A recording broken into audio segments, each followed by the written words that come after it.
Hi everyone. So just part of the nice thing about Zen is um, it's okay whatever you do when you come in. Meditation is this or it's that. I was I've got to do this podcast, a series of courses, and it's the sort of thing that I find I don't know. I just feel I'm terrible at, and some of you are great at. People have been professors or things like that.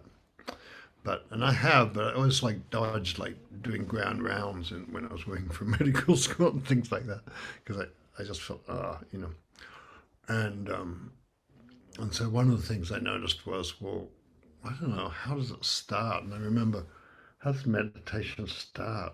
And I remember Robert Aiken telling me about how after the he was just taught by another prisoner, R.H. Blythe, how to meditate, just leaning up against a pillar and being kind of sleepy and, you know, having a koan kind of thing, but not worrying too much about it, which was R.H. Blythe's approach.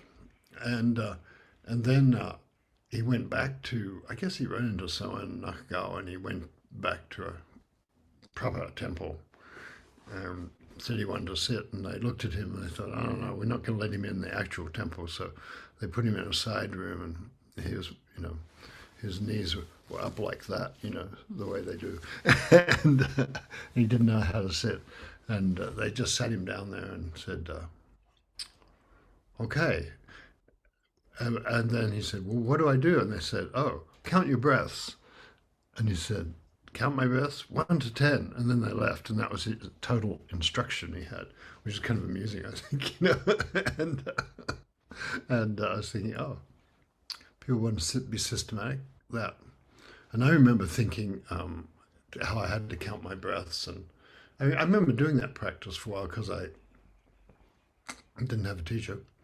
And that was sort of interesting. And then thinking, do I count the in breath and the out breath? So incredibly literal and sort of humorless about it all. And then, but then I had this great thing about noticing sometimes I'd get to like counting to 10, I'd get to like 25 or something like that. And then Mayumi, Taizan Mayumi saying the Roshi at ZCL at Zen Center Los Angeles, saying sometimes he doesn't even get to one.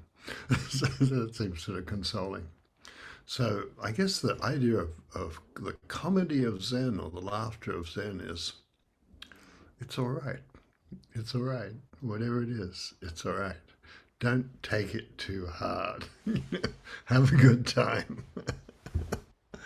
The I put in the I put in the blurb for this the story. It's a Tibetan story actually about that Melvin McLeod told me. He was the founder of editor of Shambhala Sun, and he was somewhere in India talking to Trungpa Rinpoche, and Trungpa would do these elaborate costumes, like a military costume or something like that. And he'd be wearing like a naval costume with an admiral's. And he said, well, this is my Navy, and this is my Air Force, and this is my. And he's like basically a relatively poverty stricken refugee, on the run from the Chinese. And Melvin, who was very serious about his practices, and said, Rinpoche, is there a chance you might be joking? And that's when Trungpa said, it's not funny, it's not Buddhism. So, and this is my land army. And so it was a completely theatrical thing. So I was thinking today, we're supposed to be, I decided to, I do this first thought, best thought thing in deciding what to talk about. And I thought, Zen's, Zen, I remember there's something funny about Zen. And I thought, so I'll talk about that. And then I thought, I don't know, I'm terrible at remembering jokes. And, and so then there was a moment of like panic, it's like, what? I'm obliged to be funny now. And so then I told Alison and Tess they'd have to come on and be funny. So, I know other people around who were kind of funny. And so there we are. And then I thought, who's really funny? And if, I don't know if Peter Bullenknife is really funny. I don't know if he's even on, is he? Uh, yes, he is.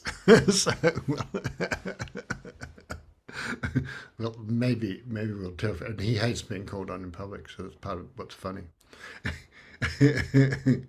So yeah. Anyway, life is good. So and I was thinking about Koen Yamada, who was Koen means cultivates clouds, and and everybody who's a teacher in his lineage had a cloud name. I have one too, but I don't use it very much. But and we went wild off into dragons and tigers, But so, Cloud's a nice name though. Anyway, and when he was somebody who trained a long time and had a lot of awakenings, little awakenings. And there's something, it's kind of an interesting thing to think about. We get these glimpses, and they kind of, uh, they're sort of consoling, and that we see the funny quality of life through the glimpses. It's sort of, oh, everything I'm worried about is a bit ridiculous, isn't it? I don't need to worry about it. And there's a lot of defending myself at that time, well, they're mad at me because, but, that sort of thing. Or why don't they appreciate me? And people are always coming up and saying, I've been around for a long time. Why don't you promote me? And people have threatened. I don't think anybody has. People have threatened to sue me for not making them a teacher and things like that. Which, if you think is either outrageous, or actually incredibly amusing, because it's like, and sort of kind of cute in a way. And so it's just like, how we approach life. So the funny quality of things. And so Yamada was trained, very hard, and those guys had a lot going on. He'd been through the war. So in Roshi were in Manchuria during the war, where all these war crimes were committed by his people. I don't know how implicated they were, but I think everybody who came was sort of like being German. Japanese were better at denying things, but he came back with sort of shame about what had happened and sorrow about it all, and kind of horror and all that sort of stuff. And so they just decided to meditate really hard and try and come to peace with it all.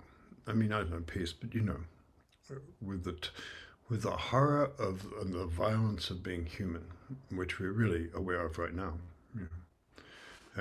If we weren't already aware of it, but it's wonderful being human, and it's kind of crazy stuff too. So anyways, Yamada decided he was kind of doing this good cause kind of work where his wife was one of the very early female physicians in Japan, and so they decided they were doing medicine for underserved people in other islands, things like that. And Yamada sort of had the kind of business chops to run that side of things. So he was doing that, and his wife was off doing running clinics and things like that. Thus, I have heard. And then but he was meditating all the time. They lived in Kamakura. He'd go into Tokyo on a train. So it'd be a couple of hours of meditating on a train every day, and he'd come back at night and do Doksan with his students. But before that, at night he'd just go and sit with various teachers, and he'd do sesshin, and he really, really, really wanted to come to peace in himself. And he had glimpses and stuff, but he he didn't feel like his heart was at rest. My heart is not at rest, and famous Chinese saying.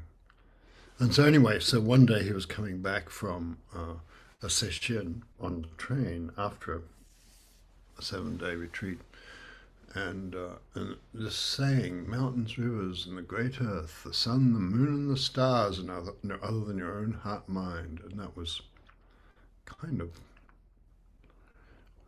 going round and round in his mind. And that's usually an unusual state. It will happen in meditation sometimes. You think, hang on, my mind's not my own. Well, it never was. But you get taken over by these things. And so he thought, wow, I'm very close to something here. And I could go to some amazing place here. But anyway, then he went home and saw his family and had a meal and was glad to see everyone and went to bed. And in the middle of the night, this saying woke him up, and the whole universe was laughing. He started roaring with laughter in the middle of the night. And and he's laughing and laughing, and then he notices his kids and his wife staring at him. They're quite sure he's gone completely insane. And he's banging the tatami mat and roaring with laughter. And it was obvious all the time, the kind of thing. And the thing is, oh, I'm really disturbing my family here, aren't I? So anyway, so that was his experience with that tremendous laughter. Just to be alive is worthy of great, laughter and delight. And you might find that sometime, the delight of being alive. And we just step out of all our karma, our history, all the stupid things we did, all the things we hoped for. And that's the passage through emptiness, through the moonlight of emptiness. But then you keep going, and there's this great laughter, and wholeness happens. So just saying, I thought laughter's a good place to enter, and there's a lot of play like that in Zen. There's this person called Layman Pang who. I guess he never really became a priest or anything, but was acknowledged to be a very notable master. And he and his family would travel around. They're all notable masters, his wife and his daughter, and they would make bamboo implements. He'd been a notable merchant, but he abandoned that way of life, and various dramatic stories about how he abandoned it, sank all his money in the lake, things like that. Anyway, he probably thought it was very funny, and they would travel around and they'd meditate and they'd make bamboo utensils, and they'd always welcome at temples because they're so interesting and wise. And then so one day he's coming down off a bridge and he trips. And his daughter flings herself down beside him and he says, "What are you doing?" And she says, "I'm helping. I'm helping Daddy." And so that sense of humor was very much there in them, the laughter of things. And he just said, "Lucky no one was looking," But I found I guess one has various times if you really meditate a lot, and some of you have had this. Some people. There's kind of insights that happen quite often, and they're kind of nice. And then there are other insights that feel like point of no return, and then you're probably doing koan study or something. And then other insights feel like a step beyond that, And my experience was that the step beyond that was like I just couldn't help laughing. I just laughed and laughed and laughed. I was living in a temple, and so I tried to be quiet about it so people wouldn't get too disturbed and mad. But just everything I saw was incredibly funny, and cooking was funny, cleaning was funny, going to Dokusan was funny, sweeping the temple. Just everything I thought, everything that had happened to me, I was just roaring with laughter. So there's something to be said for laughter. Here's what Yun Men says. Someone says,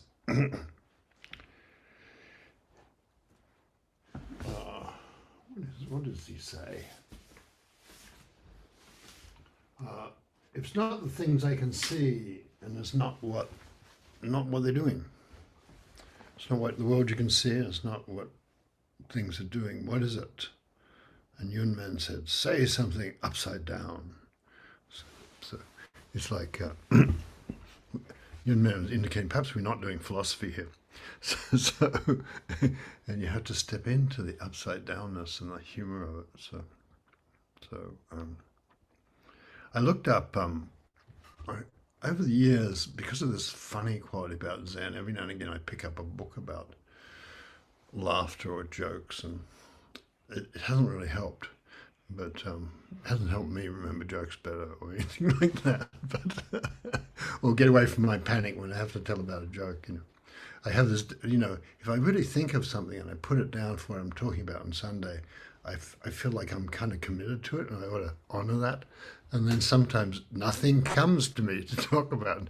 That's, as you can tell, today has been one of those times. But I did have a book called Mathematics and Humor.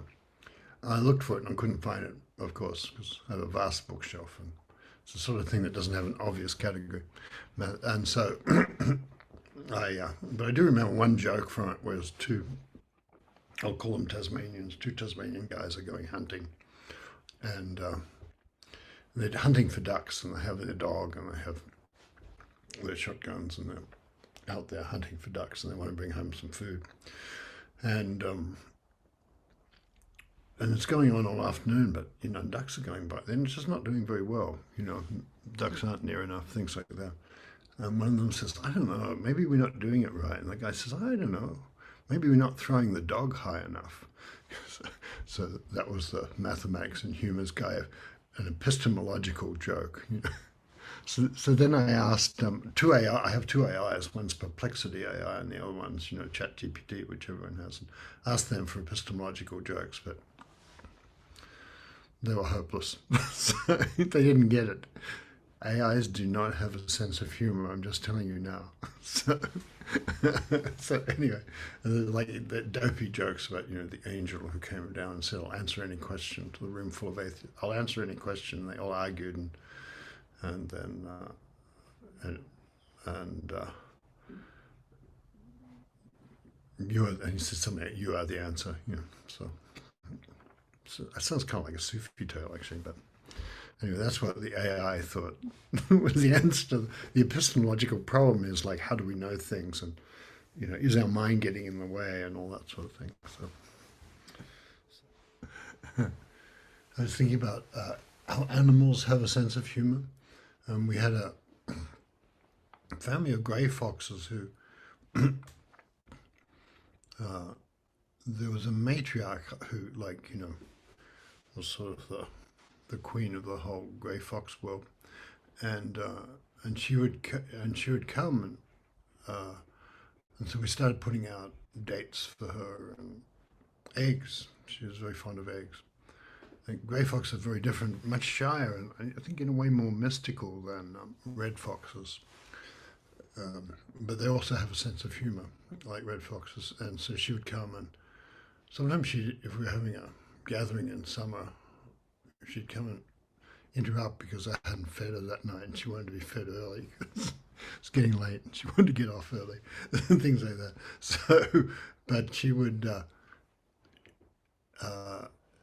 in nights when it was dark early, so she'd take the egg, she'd take the dates, and then the last thing she'd do would take the egg a little way, and she'd come back, and there was a friend of mine, for no good reason, had come in and said, "You need these," and they're like billiard balls with numbers on them.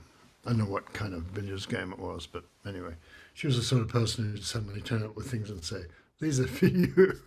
Anyway, she's an artist and she liked installations and things. So I had or still have a broken ceramic pot, it's a frog, and I just put the billiard balls in the frog and called it good. And it was sort of mildly amusing, but then Mrs. Fox, after taking the egg, would take a billiard ball out, and it was always number 12. She always and take it out and then put it where the egg had been. And then she'd trot off and pick up the egg and leave. And I thought, well, that's a sense of humor. So it was really nice. And I've often noticed that animals, you've probably noticed that too, animals have a sense of humor, dogs and foxes are vaguely related to dogs. And maybe a slightly different thing, but Soen Nakagawa, who's at whose temple, the idea was to just sit there and count your breaths. He was famous for various kind of treks where people would come into Dokusan and it was very formal and they'd do a full bow across the threshold, a full bow in front of Roshi's seat and a full bow when they left. We used to do that in some stage. I forgot to, became absent-minded and didn't.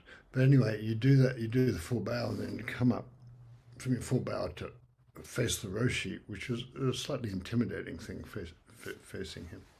And there'd be a pumpkin there. He wouldn't be there'd be a pumpkin. so yeah. Seems like the tradition is still going on. Mrs. Fox is keeping it up, and the pumpkin in the Dokusan room is an old thing.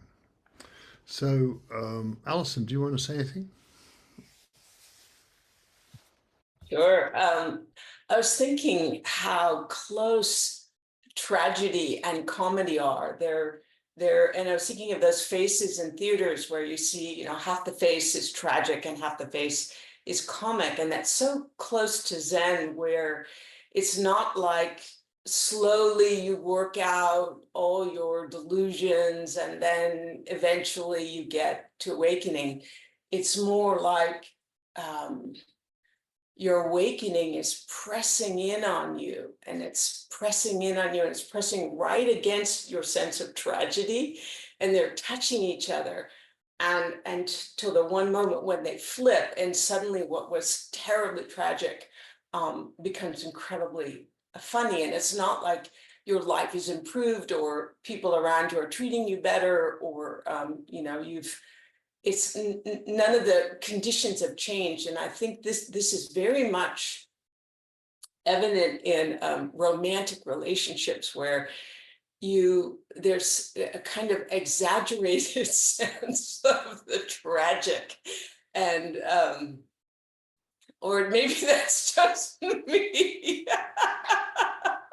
Maybe all of you have much more even tempered romances, but mine were heavy on the tragedy. And so there's this feeling that suddenly, what all the evidence of the tragedy, oh, he left me, she was half my age, she was blonde, she was 20 pounds thinner than me, she was this and that, and those are just evidence. Oh, and he proposed to her, and now they're getting married, and now she's enrolling her child in the school where I work, and all of these things just seem so terrible, and then they seem suddenly incredibly funny, and the more tragic elements I bring in, the more hilarious the whole situations becomes in my mind.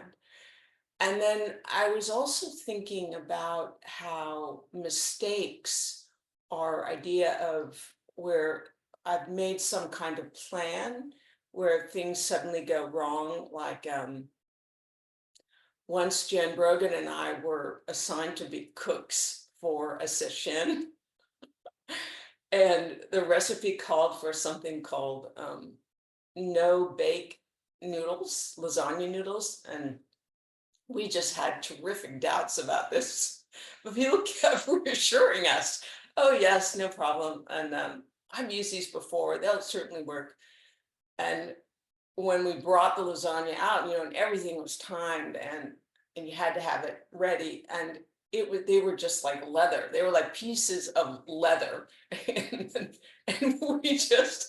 we had to serve it. And so the meals were silent, and people had like steak knives trying to cut through, and we were laughing so hard we were crying and falling off our seats. So there's that.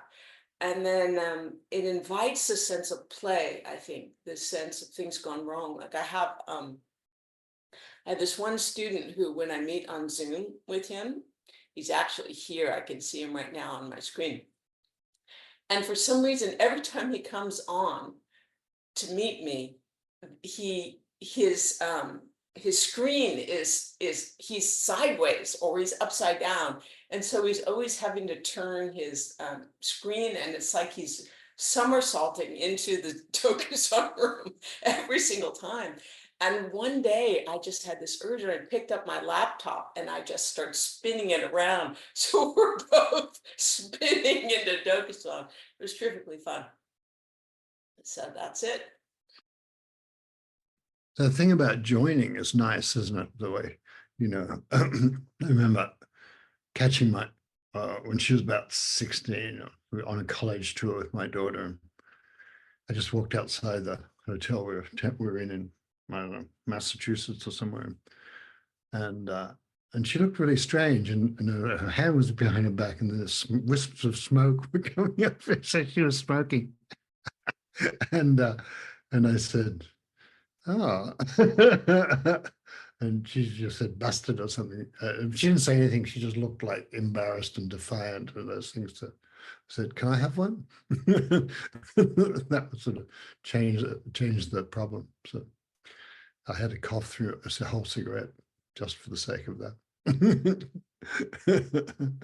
So Angela Ruckle is here, I think. So let's see if we can get her word from the cold south. Well, it's not so cold yet. Well, I guess Alison's description of theatre really resonates with me at the moment, because I've got this gut thing going on that I've had all my life, but it's sort of flaring at the moment now. And so I've got this intense and kind of intimate, well, very intimate experience of whatever plan I might make, my body is likely to have other plans. And so I can settle to sit, and then, like a kind of vaudeville theatre, I'm dragged off to the side. So it's very funny and very intimate, and just an experience, I suppose, of the vastness of the body somehow, or the vastness of the heart mind, that whatever plan or sense I might have of what I'm doing, there's more going on. So that's it from me. Thanks. Yeah, I guess humor is about emptiness, isn't it? We thought it was this, but actually it's empty. That's not going to happen. Whatever we thought was going to happen. So yeah. But thank you, Angela. Yeah. I want to ask you don't have to say anything, Peter. I just thinking about how funny your poems are and things like that. So hi, can you hear me? and yeah. Yeah. Well, one thing that's not terribly conducive to an off the hip joke is being alerted to the fact that you're going to represent funny at the temple. That's kind of a little scary. So, but as things are increasingly, or maybe they're not increasingly, but they feel increasingly more synchronistic. We happened to watch the documentary on Steve Martin's life last night.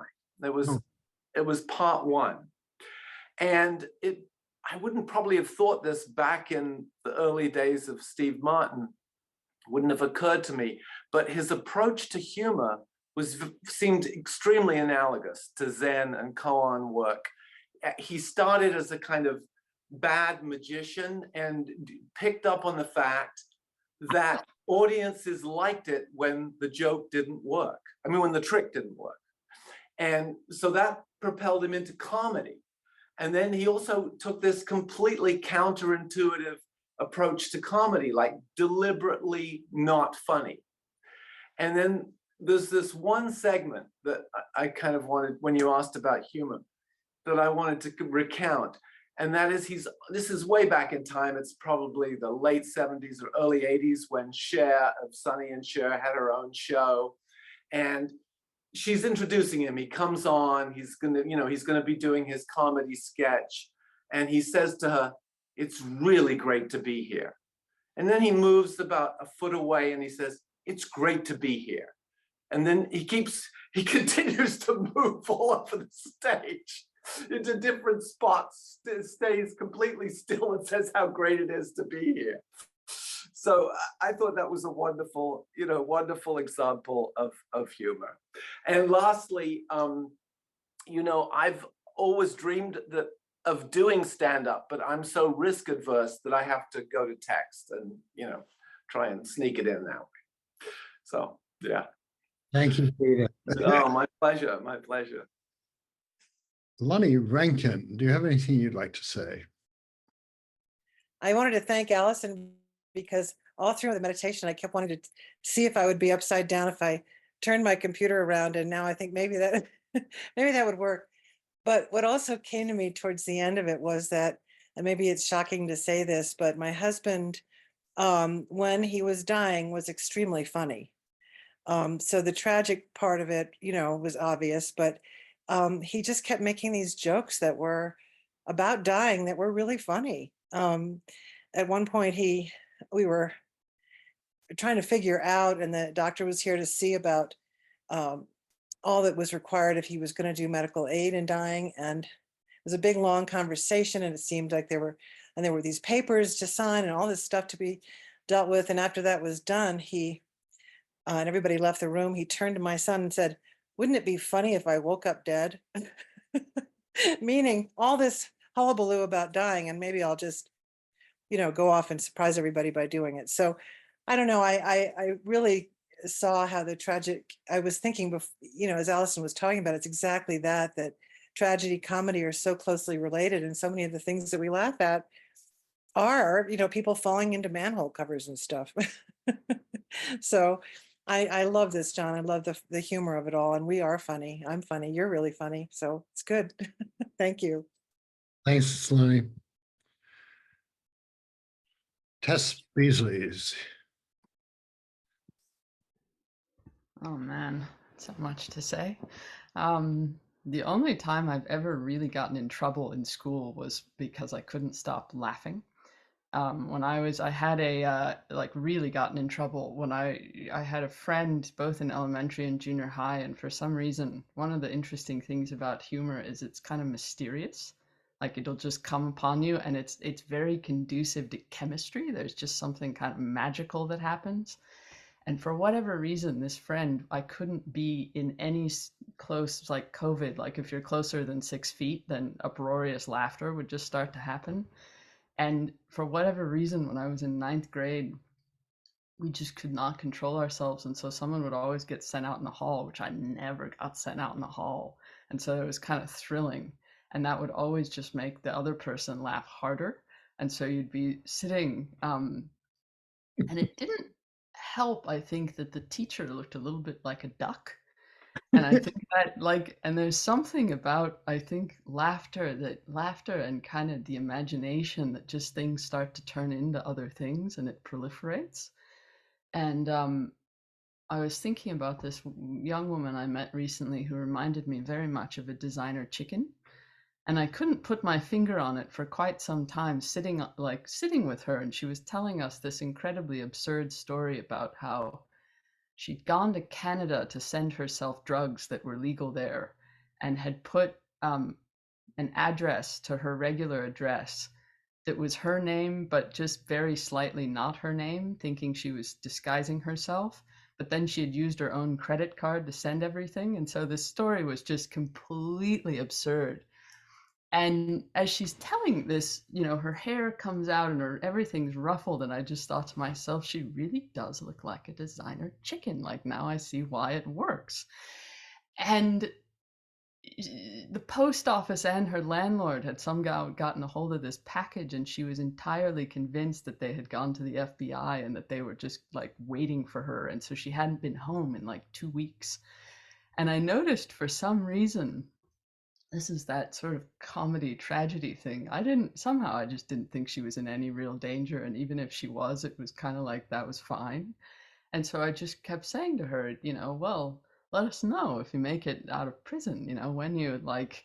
And I think that line, the thing I was thinking about with this is that line when we can't bear to not take ourselves seriously, and where that, like, I was at a gathering recently with some friends, and several people knew a guy who wasn't there, who's brilliant but kind of absurd and always lying to people and getting himself in real trouble. And we were laughing, telling stories about this guy. And there was another person there, another guy there, who's kind of a macho guy. And we were laughing and laughing and laughing, telling these stories. And all of a sudden, this other man stood up and said, I'm giving you all 2 more minutes to finish stories about this man, and then, I'm cutting you off, kind of like he turned into our dad, and we're all like full grown people.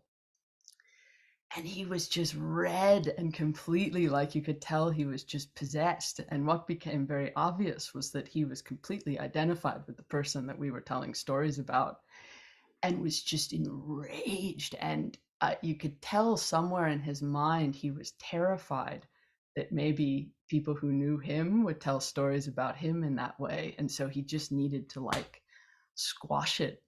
And I thought, well, that happens to me sometimes. It happens to people I know, where there's something I can't quite laugh at about myself.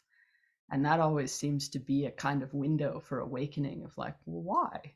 Let's say I am a messy person or a thoughtless person sometimes, or let's say I am, the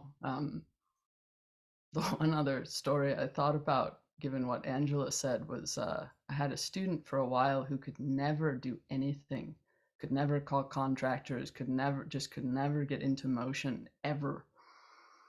And she was getting older and started having some bowel incontinence, and just found this to be absolutely, she wrote me this long email saying, this is the one thing I always vowed to myself, that if this happened, I couldn't continue to live. And so I've already called the undertaker and made arrangements. And so all I wrote back was, well, I'm glad you've learned to get going on something, or something like that. Because I didn't really think she was in danger of hurting herself, but it was just that uh, somehow humor offers us a way out into something larger. So I don't know, plenty to say about it, but it's fun. Thank you. Thank you, Tess. John Joseph. You started talking about jokes, and a joke came to me that has been one of my regulars since I was about 4 years old, and then you started talking about ducks, and you started talking about upside down, and that's the joke. And the joke is, why do ducks fly upside down? So they can quack up. That's it. Thank you. The good 4-year-old joke. Thank you, John. Yeah. So let's Michelle Riddle, do you have anything you want to say? The thing that keeps coming to me to say, it's sort of the error side of a comedy of errors, but so I'm just going to put it out there. Last night, I dreamt that it was impossible for me to put a foot right. And I just had a series of dreams in which everything I did was a disaster. And like I was going to, like, small disasters, they weren't important, but like, I was forced to order cocktails, but I couldn't see the menu. And so I would order a cocktail, and then the whole group said, oh, that's the wrong thing. And they all the glass broke everywhere. And anyway, I won't even go through everything, but in the end, I have this image. I was walking down a staircase, and I was in sock feet, and I was going somewhere, and I was holding 2 shoes, and one of them was a spiked heel, high, super high heel shoe, and the other one was a boot with a really short heel. And I was just like, what am I doing? And that was my dream. And otherwise, I've enjoyed hearing everybody. Thank you. Thank you, Michelle. It's a great dream that will be with all of us. The feet that are the shoes that are beautiful but mismatched. Good to be here. It's still good to be here. It's the Steve Martin joke. It's good to be here. It's good to be now. It's always true. And see your faces. Thank you. Very touched, you know. Most of us are aware, I'm aware, we're not here for that long. It's nice to enjoy ourselves, nice to enjoy each other. Thank you. Yeah. James Anthony was on a minute ago, and I thought, oh, Tim wants to show something, and then James. Here's Tim. Pig with wings upside down. That's right. Thank Well, you. it's a little absurd because if pigs had wings, they'd be pigeons. But so here you are, John. Okay. Bring me the Thank you. rhinoceros. Thank you. It's very good. The rhinoceros guy was, you know, this is a kind of funny thing actually, because this person, very harried, came to hide out with the rhinoceros teacher, and the rhinoceros teacher went around to everybody and said, "Oh, this guy's here. Just shut up about it. Just like welcome him in as a monk, train him how to be a monk. Doesn't have a clue. Had a soft upbringing, and he's." Brian says, I'll finish this and then we'll look at Brian's thing about did anybody get Jordan's joke. So anyway, they bring this guy in, and he's on the lam because he's next in line for the throne, and the emperor wants to kill him, just, you know, preventative maintenance on the emperor's part, you know, in case there's a coup. And so, but nobody knows, and everybody keeps quiet, and he becomes really into Zen, and he just like studies koans and learns to, you know, take care of the garden, and so then the emperor dies, and then there's this quest for, everybody knows the successor is still alive somewhere, because nobody, if he'd been killed, the emperor would have mentioned it. So he's still alive, and finally they find him. And he says, oh, I don't think I want to go back. So that's pretty cool. And then the teacher says, well, I think it'd be good for all of us. I don't know if it'd be good for you, but it'd be good for us if you went back. So he goes back and becomes the next emperor. Okay, Jordan, the joke. Or Tim, who was it? Who said the joke? It was Brian, yes. Yeah, Jordan's music sounds suspiciously like the theme from Star Wars. So I got it. Jordan does that. Nice. Do you have anything to say, Jordan? May the force be with you all. Excellent. Okay, James Anthony, I wanted to ask you if you had anything to say, and then we do the four vows. Jordan will do the four vows, but I've got to find James first.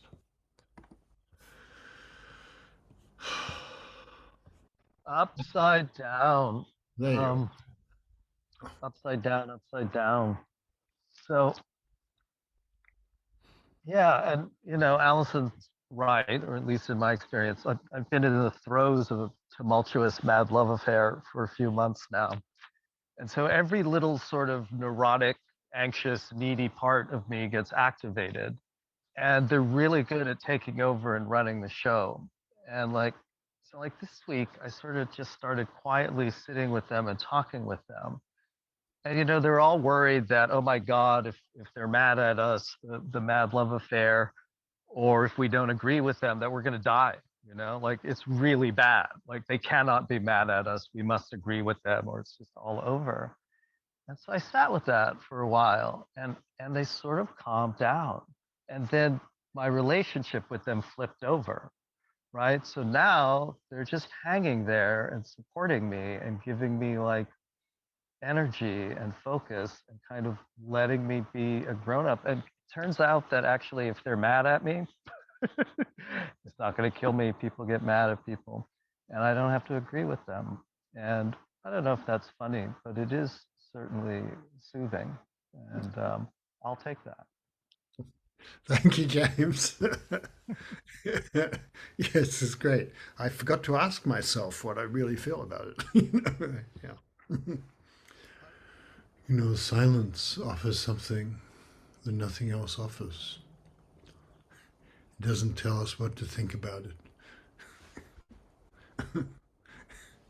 It's just having a good time. Asks us to join it.